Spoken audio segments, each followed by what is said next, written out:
Hi, I'm Linda Deir, the author of Guided. Her spirit guide angels were her best friends and life coaches. Guided is my true life story and winner of the 2017 International Body, Mind, Spirit Book Award. Since before I was 2 years old, I have seen, communicated with, and even photographed my spirit guide angels. In Guided, I use my own life as a template to teach you what I learned from these loving, intelligent spirits. And most importantly, I show you how to make the connection to your own spirit guides and angels so you can live a guided life, a life free of fear and doubt, the life you intended to live before you got here. You became cautious. You were pressured to choose between two worlds. I will take you back to a time in your young life when you became cautious, always being pressured to tell others who we were. You withdrew. At this point, you knew you were knowing more than anyone wanted you to, or that you could explain yourself. Your relationship with us was changing. What mattered to you didn't matter to anyone else. Being pressured to choose one way or the other restricted you and didn't feel right. This type of influence felt like an ultimatum. At times, it even felt threatening. It all felt so wrong that all you could do was to retreat inside of yourself. It was getting harder to live in two worlds. This was the first time you felt the full impact of feeling totally separate from the world you came from, where we reside. Having to choose made everything you did harder. What you used to do in our time together that made the hours pass like minutes was dissipating. The pressure of having to be in just this world was now building and preventing you from experiencing the lucid adventures we shared together the way it used to be. In spite of this pressure to sober up from what others called your dream world, you still went there. For you, it was a knee-jerk reaction to let yourself go back to where it felt so good. It was irresistible. You weren't finished. But it had become more difficult with everyone not only asking you who you were talking to, but now they were telling you to stop. No one understood anything about what you were experiencing as a result of living in two worlds, and you weren't able to change that. This is what made you resort to becoming cautious. Now you really felt separate from the people telling you what to do in this world and losing your grip on the magical world you came from. Now you felt defeated in both worlds. You did a lot of thinking in this cautious time you spent alone. This would be the last time that we would be able to reach you for many years to come. However, you could not accept that. It was at this point in your life that you were being forced to wake up and pay attention to what was going on in this world. In fact, you were expected to. Compared to the magical time we spent together, this felt harsh. You rebelled or even shut down when the pressure was too great. This was supposed to be a time of adjustment for you to become more activated in this world. It wasn't that this world was so bad, but that you were told to stop living in the other world entirely. This is what made this adjustment unrealistic. To you, there was no choosing between one or the other. There was no separation. But you were being pressured to choose. this was a sad and lonely time for you. Under this duress, you made decisions that would affect your entire life. You were ill-equipped to make them with your limited experiences. Were you one of the kids that responded to fear and threats? Or was your connection to us stronger than that? Did you blindly comply? Or did you think for yourself? Did you always seek outside validation?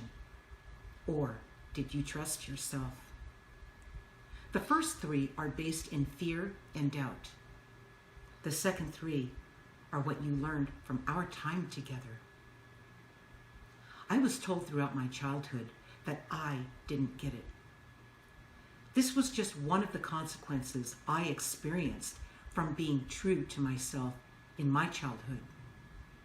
The payoff came when, in my early adult life, I had mastered living in two worlds, which is what gave me the advantage.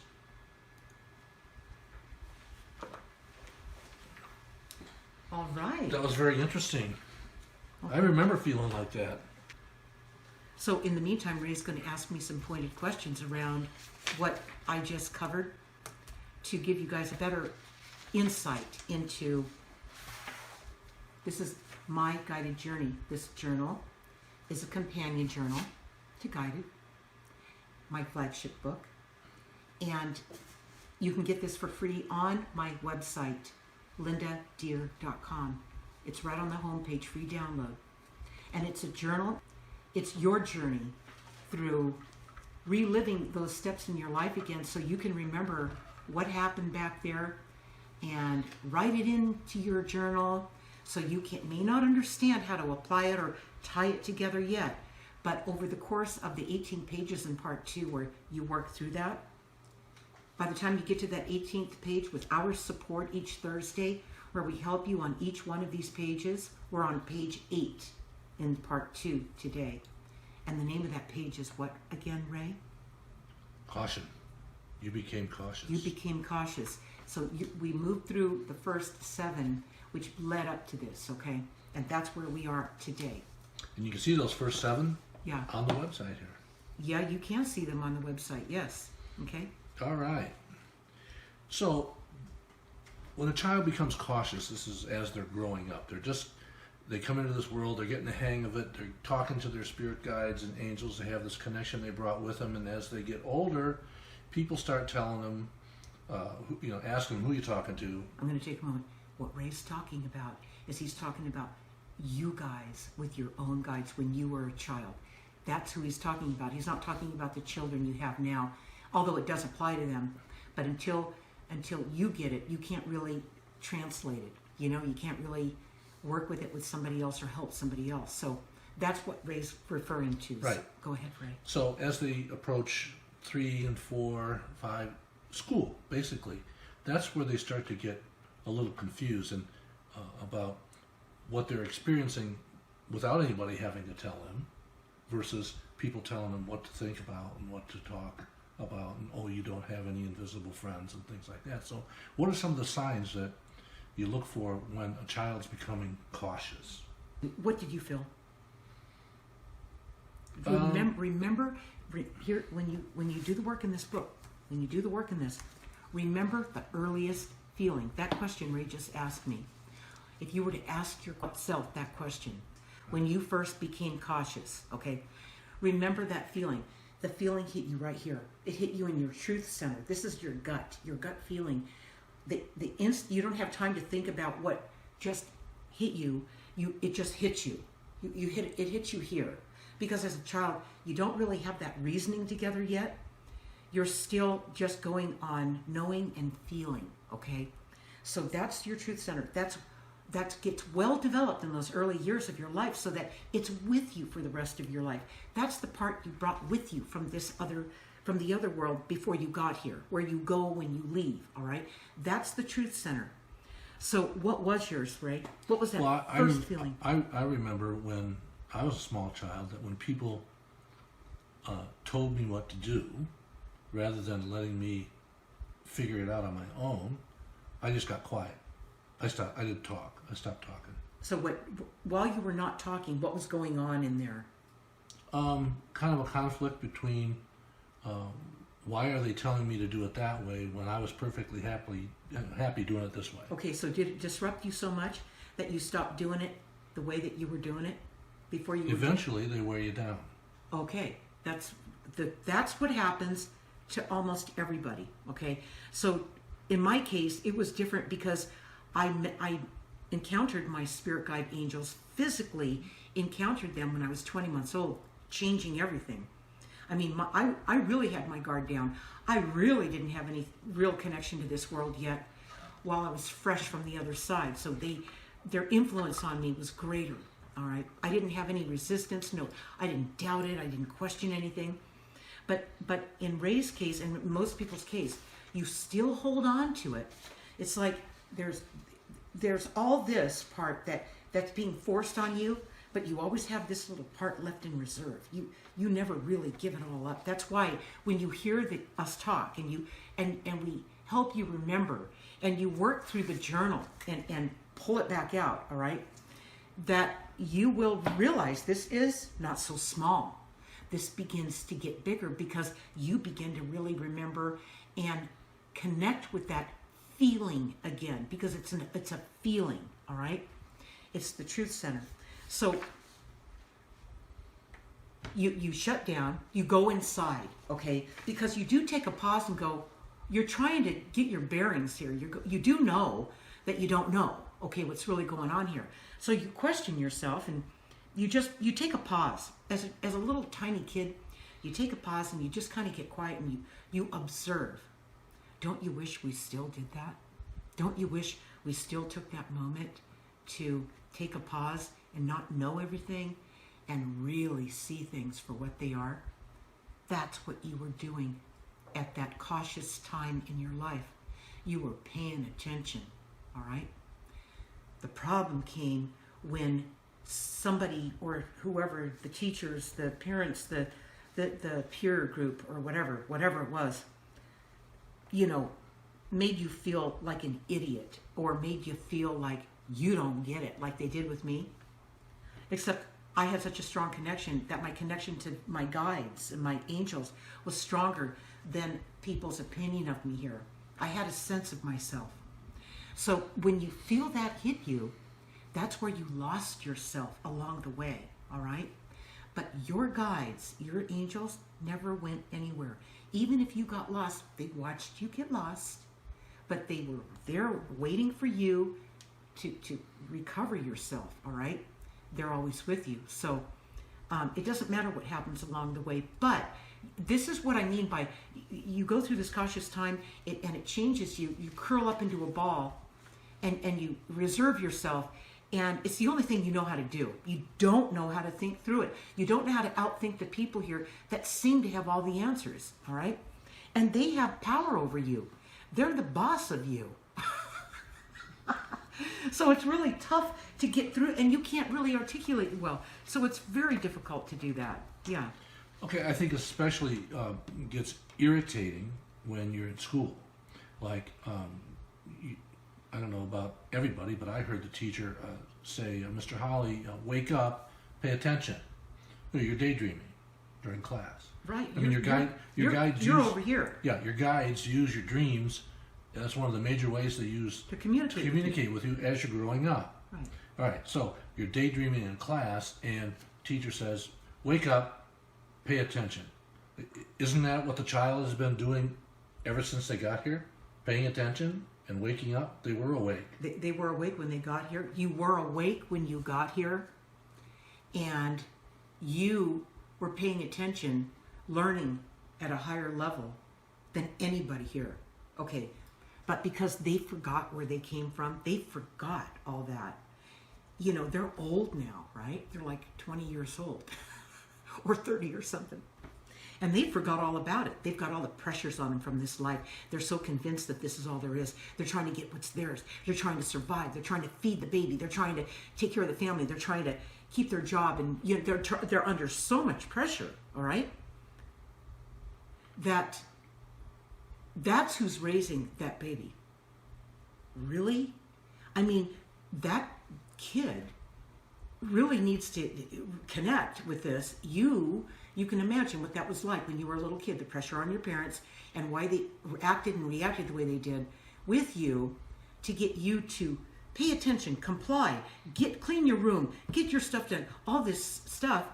And it is in this world. You agreed to come here and experience this earth life, all right? So, that kind of goes with it. And but it's not very fun. It's boring. It's not really why you came here. But you do have to learn some of those things. But what they do is they don't even acknowledge the other part of you. So how do you hold on to that? How do you manage to keep yourself in one piece and not break yourself off and separate yourself from where you came from, only to find yourself limping through life, so to speak, later on, because you're missing a huge part of yourself, and you know it. And it's always missing. It's always that vacancy, that yearning, that you're missing that love. You're missing what you know is the truth. Okay? And that's what you're missing. So, and again, that's what this is about. That's what this is all about, is to get back in there. Remember what that was.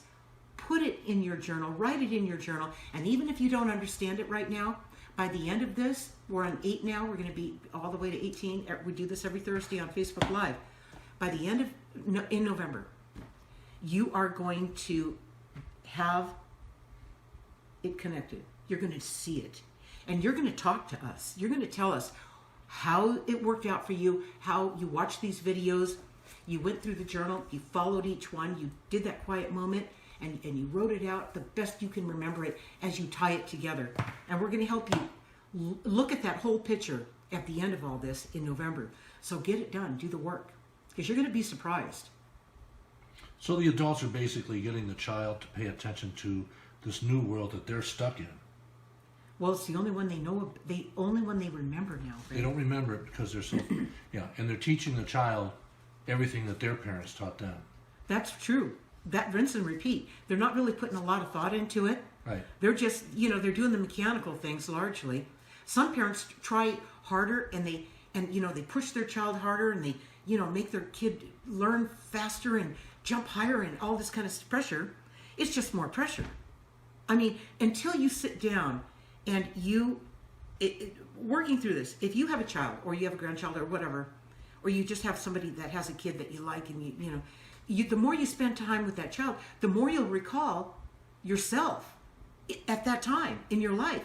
And you'll be able to really work through this, all right, through this. And it'll trigger you. This triggers you. Guided, when you read or listen to Guided, my flagship book, that will totally trigger you. And spending time with little kids, that'll trigger you. So you get back to the beginning so you can retrace your steps. And those decisions you made at that time in your life when you were ill-equipped, you had limited experiences to make them with, you will look at that and go, well, yeah, I made those decisions from being shocked into them, being fearful, not knowing what to do, expecting to have the answer, but not knowing the answer, okay? And I guess I was kind of, not sobered up from the other side, but I liked it like that. I didn't want to give it up. So maybe it made your learning here in this life a little bit slower. They might say something like, she doesn't seem to, or he doesn't seem to learn very well. Or that child seems kind of slow, all right? They told me I didn't get it, all right? So I'm telling you that there's going to be something. While I was learning to spin both plates, coming from this world without throwing the baby out, and keeping this together here in this world, I was learning how to live in both worlds. While everybody else just went, whew, and they just did this. No wonder it was harder for me. And it would be harder for you, all right? But you could also see where maybe you caved in and you gave it up, yourself up, because you got shocked out of this one, threatened or, spanked or something. And you just reacted, and there you find yourself here, eventually finding yourself with this void. Something's wrong, and that's the part that you got scared out of, all right? That's what that is. I can remember one of the most disturbing reasons that I would receive as a child when I was used to doing something a certain way, and an adult told you, one of your parents told you, I want you to do this, and this is how you do it that way. And the natural response from the child is, well, why? Right. And their answer, which drove me crazy, was, because I said so, that's why. I mean, that doesn't give you... See, before that, you thought things out. You did things a By certain yourself, way. you did. You figured it out by yourself, Right. as a child. That's as a when baby. that's when you were sitting with your guides, whether you realized it or not. That's when you were getting, the influence was largely coming from your spirit guides and angels, but you didn't know that. And the reason you don't know that, or maybe didn't remember that, is because it was so natural for you. You didn't feel separate from them, so it felt like it was coming from you. And you know, when you have that connection, it's a connection. It's a oneness. It's a oneness, okay? It's not you're over there and I'm over here and we're separate. It's none of that. So that's what was going on, Ray. It pulled you out of your bliss. Right. Out of your, and where you knew the answers before somebody told you, to wake up and snap out of it. Okay, get out of your daydream. Are you daydreaming, Ray Holly? You pay attention. And those nuns were tough on him, let me tell you. Mr. Holly, pay attention. I remember that. I hear that in my sleep. He's still recovering from I'm it. still recovering from the nuns. So, what was your question around that, Ray Holly? Well, it's just a bad answer when a child asks you why. You know why they did that? You know why the adult answered you like that when it happened? It's because they didn't have the answer. They didn't get the answer when they were a child, Right. so they didn't have that to give you. All right. And we have to stop this. We have to wake up to what's going on, not throw the baby out with the bathwater, okay? And keep them both going, all right? Learn how to work them into each other and allow them both to exist, all right? That's what it is. So we don't wind up a little bit later on down the road, when a parent or a guardian of any kind answers a child like that, you know what the child does? Goes right into disrespecting that parent or guardian. It doesn't respect the answer. Even as a little child, it knows that that's a lame answer. You knew it, didn't you, Ray? Yeah, it wasn't an answer. It was like, shut up. Right. Okay, You're going to do it, and you're going to do it just the way I said, Right. and because I said so. And you felt it instantly as a child, but you forgot you felt it. But you carry it with you. You need to flush it out. You need to find it.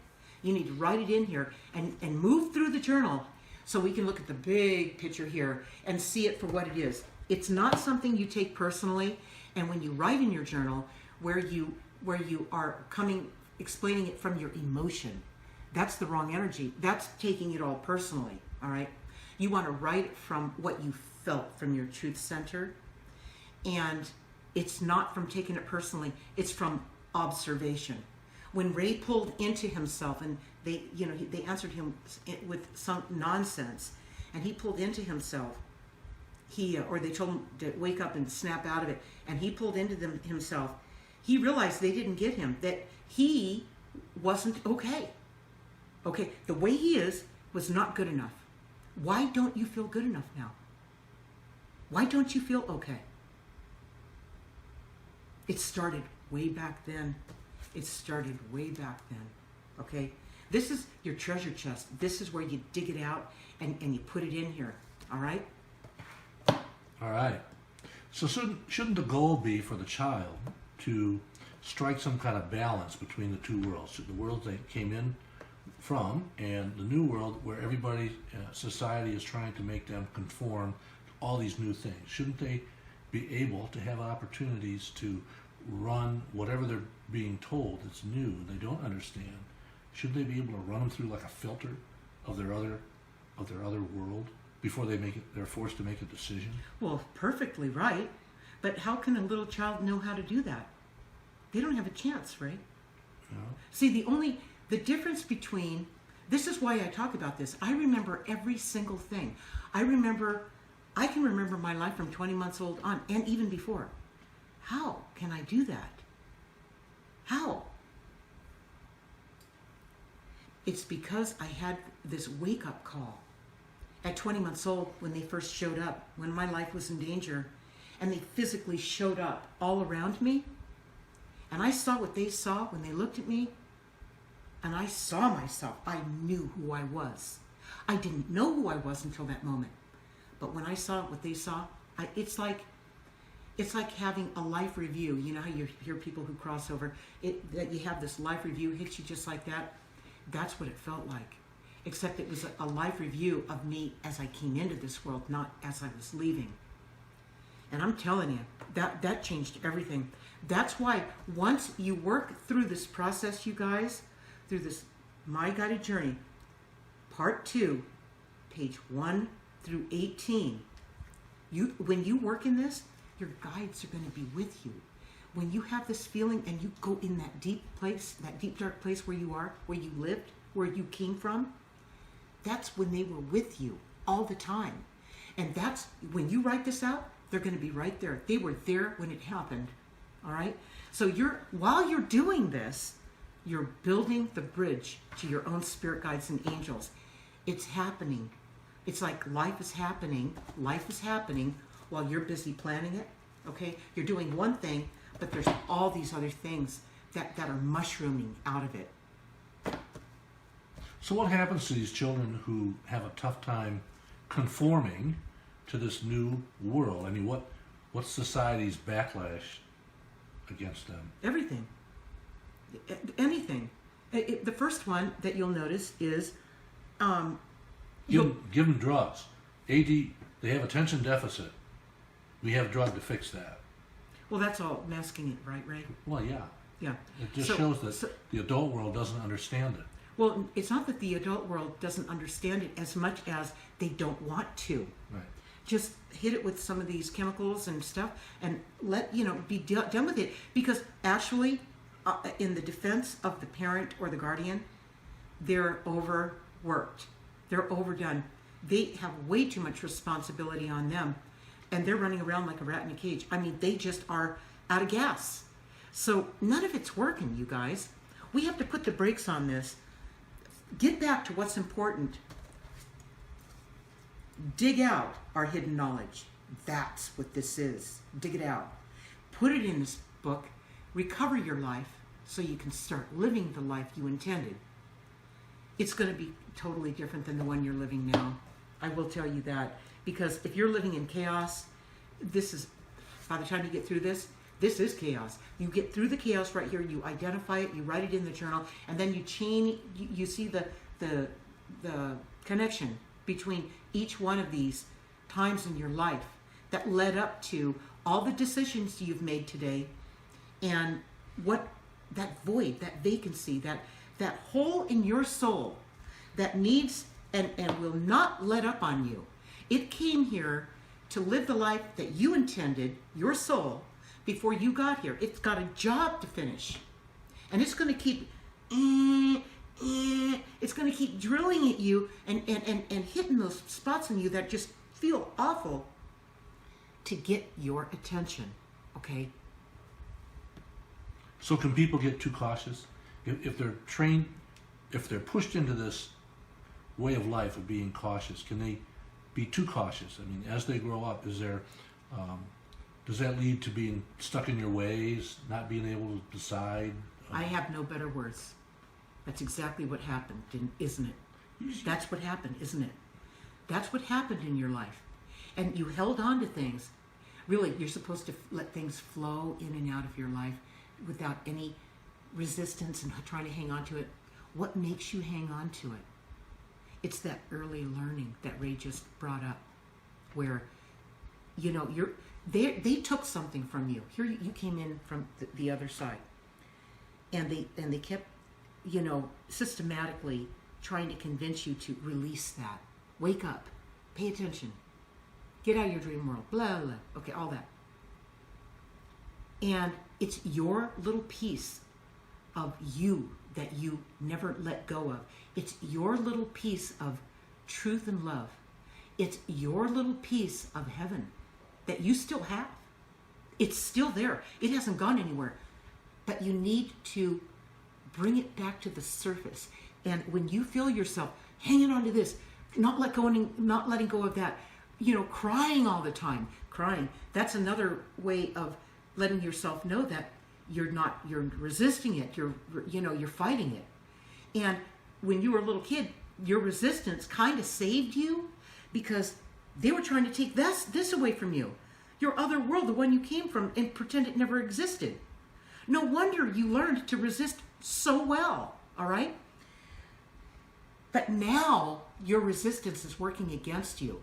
It's fighting for the wrong cause because you're fighting for the very thing they told you to fight for in this world, all right? When what you really need to do is breathe it out, relax, release it. Don't try to hold on so hard so that guidance can reach you, so that from the other side they can come back through. So this connection, this is rebuilt, the healing takes place, and now you learn to work in two worlds. There has to be a balance there between the two worlds, but we see a lot of people, everybody sees a lot of people who they haven't seen for a long time, and they were struggling the last time they saw them, but they're still doing the same things in their life, thinking that if they keep doing these same things, that things are going to get back to normal. People use that phrase a lot. Well, things are going to get back to you. The economy's going to come back, and they're waiting for things to get better, and they're afraid to do something different. They're afraid to take a risk. But what they're doing in their life... How can they take a risk when they're being cautious? Right. Okay. How can you take a risk when you're being cautious? Well, ask yourself this. This is another health check. Talking about a spiritual health check here.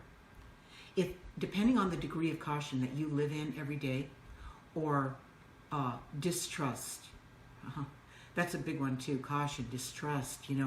It's better if you do that because now you don't expose yourself to getting hurt or taken advantage of or something like that. So to the degree that you do that is going to let you know how healthy or unhealthy you are in recovering from this, all right? And that just lets you know just how much you need to do this. You're missing your life. Any amount. If you're cautious about something, like if somebody beats on our front door at 12 o'clock at night, we're going to be cautious. Right. Well, that's sensible. That makes sense. And see, this is what we learned here. That's a good thing. But to be cautious, somebody knocked on the door and it's 3 o'clock in the afternoon. You look through it and you ask who's there. You're not completely freaking out or making it into way more than it is. All right, reacting like you're holding on to your life. There's a reason you're doing that, but you need to look back to your early life to find out where that decision was made. You made it. Now, I'm not saying that I wouldn't be sympathetic toward the reasons why you did that and to the degree that you did that, but still, you're the one that did it. And that's where the healing needs to go down. That's why part 2 of this journal, that's what this is designed to walk you through. You're probably less cautious answering the door at 3 in the afternoon than you are at 3 in the morning. And it doesn't mean that you should be, but it just means that it's more realistic. It's more in the boundary of what's reasonable, where you're not really out of whack with caution, where you don't take a risk. Okay, so if you've got to take risks. What's a risk to somebody? A risk would be doing something entirely different than you've ever done it before. Mm-hmm. That would feel risky. And a lot of times, once you figure this out, you get through part 2 as we walk you through it and help you through it and help you connect with it energetically so you can write it in there, all right? And get it on paper and then go to the next page and catch us next Thursday, right? When you do that and you identify who it is that made all those decisions and the kind of decisions that you made, you will see to the degree that you're cautious, that keeps you from living your life. Risk, what's risk? what risk is to one person isn't a risk at all for someone else. It's just living your life. All right?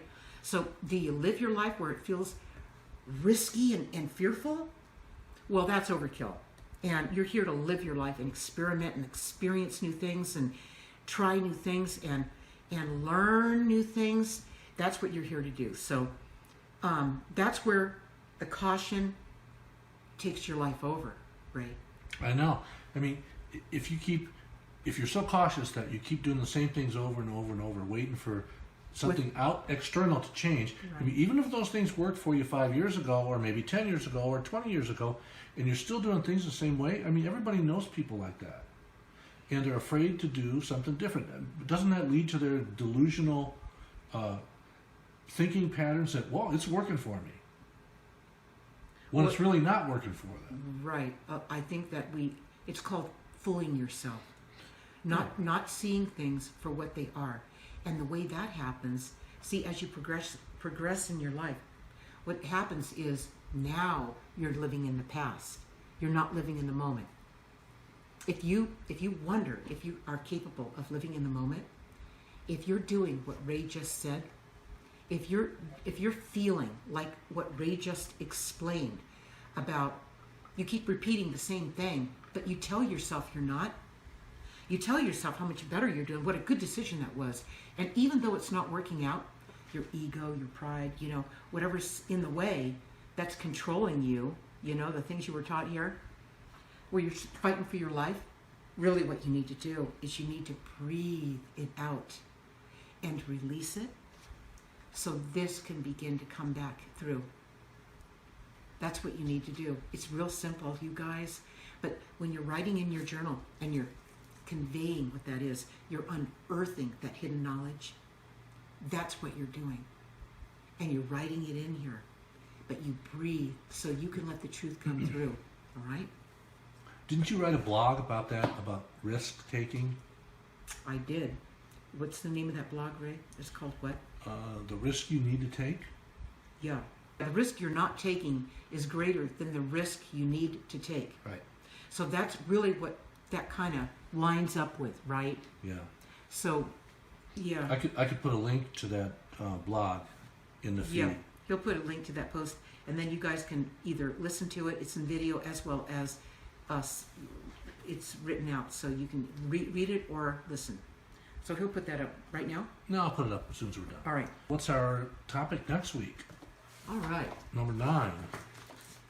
The next one's going to be number 9, crossroads.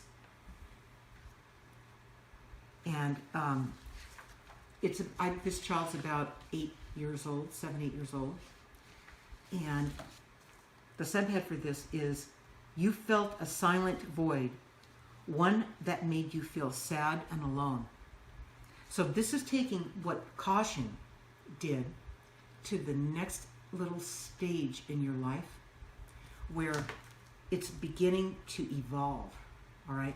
And at the crossroads. So what happened with you became cautious just before this, the one we're on today, is you kind of folded up inside. You kind of, went inside and thought about it. You became cautious. You became an introvert for a while to figure it out, right? And then you hit a crossroads. This is a decision-making time in your life. A critical time, another time where you make decisions ill-equipped with little or no experiences, all right? But you had to make a decision because in this world, you were being forced to do it. And there you are. And we're going to help you we're going to walk you through that next week. It's going to be great. Don't miss it. Right here, same place, same time. And in the meantime, I have written a series of videos in support of the readers of my guided journey, the companion journal to my flagship book, Guided. Each week on Facebook Live, I talk about your journey back to the beginning when you first made contact with your spirit guides and angels. They haven't gone anywhere even when you ignored them or didn't realize they were there. In these Thursday Facebook Live videos with me, you learn how to journal your own hidden knowledge, documenting your life journey, revealing who you are and why you are here. When you follow this, you not only get your life back, but you will never doubt yourself again. We'll see you guys next week.